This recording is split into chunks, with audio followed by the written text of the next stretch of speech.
I love the tombstones that I show in my presentations that say like wealthiest person in this cemetery or owned a great house or profited on Bitcoin, because the only thing any sane person wants on their tombstone is beloved, right? Like that's the only thing that matters is love.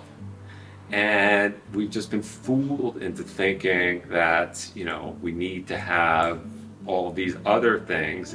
We've like self-inflicted this lack, which causes desire, which fuels our economy, which we're just part of this whole crazy system.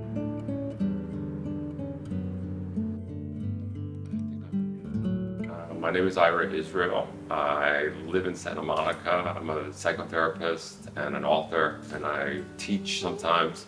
I think that's about it.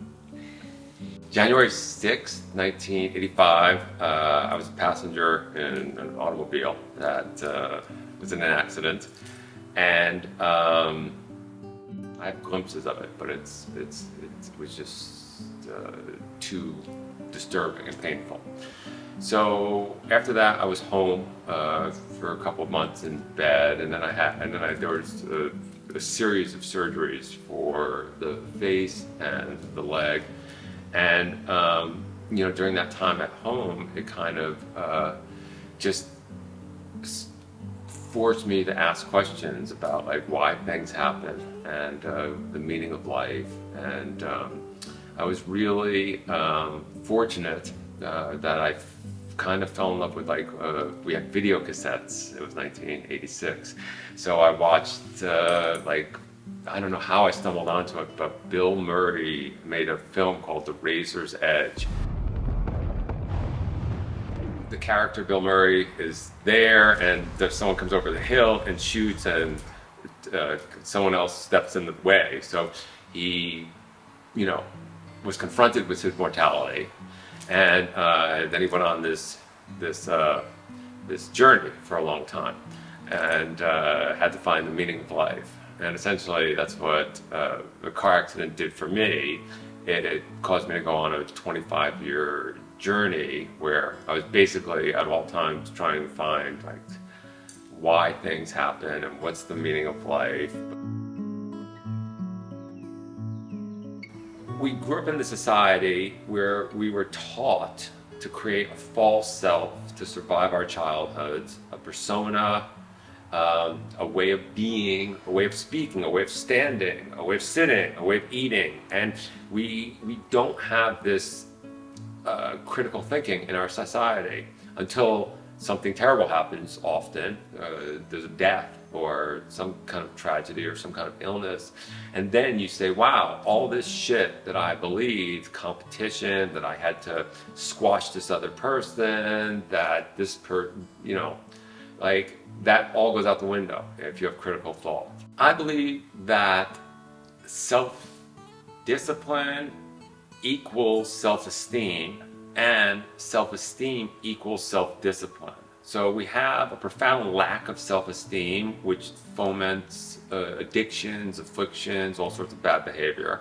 And we also have, a lack of self-discipline in a lot of people because, they work so hard and then they come home and then they have to numb themselves out with video games or drugs or alcohol, things like that.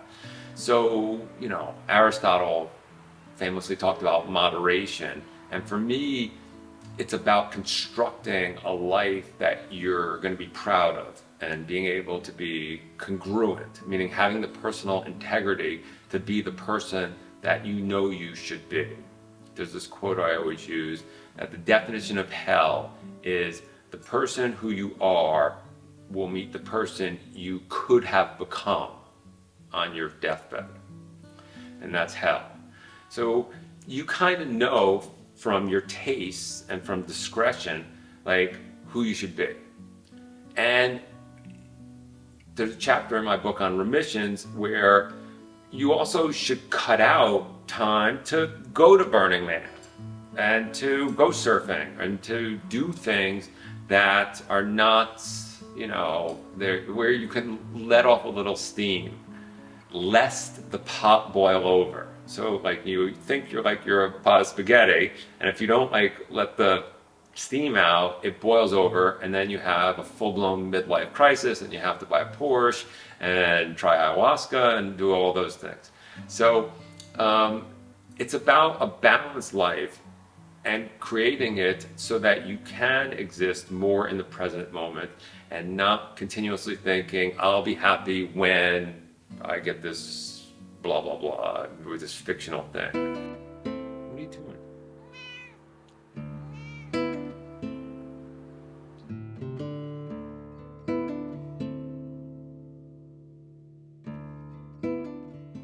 There are subconscious forces in our society that cause us to feel like we're lacking, and that if we had something else, our life would be better.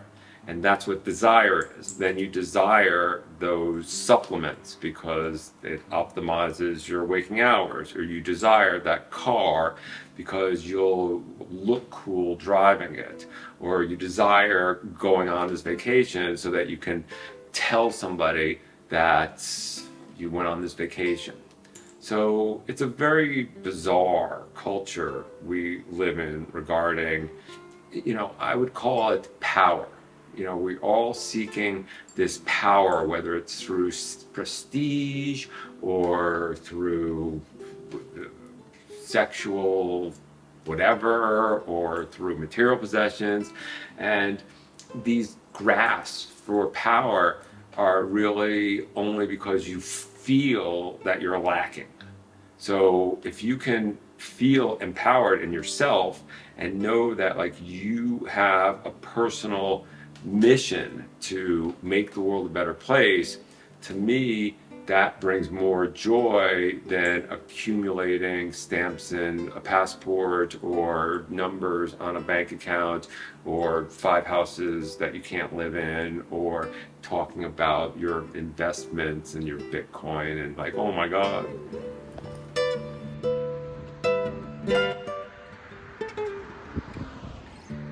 Where'd they go?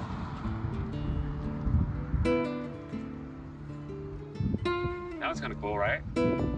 That if you think that a new car or a house or a new relationship or a new job will bring you happiness, you're right, it will, for 6 to 18 months. So your mind is analogous to a hedonic treadmill. Once one desire is sated, it'll be replaced by another desire. So you have to appreciate things in the moment and know that they're going to have diminishing returns. So you can save up for that dope pair of kicks and buy them and be happy, but know that, in 6 months you're gonna see another pair of sneakers and you're gonna be like, I'd be happier if I had, and that's why capitalism is this self-perpetuating game of desire, because it always makes you feel that you're lacking. So if you want to be happy, you have to be in the present moment and appreciate the privileges and the beautiful things that are in your life. And by the way, like 2 of my guitars are from 1984, and I take great pride in just keeping them, working. And the other guitars are from 2004, and then the jazz guitar I just bought like 6 years ago. But I really, I kind of like keeping them clean, and I like just, sometimes just looking at them and just like, wow, this is amazing. Some human being like cut this wood and like put this together, So material possessions can bring you some level of joy, but if you're on this hamster wheel wanting more, different, better, more, different, better, more, different, better, then you're always gonna feel like you're lacking. So enjoy the things that you have and want less. 'Cause a man is wise.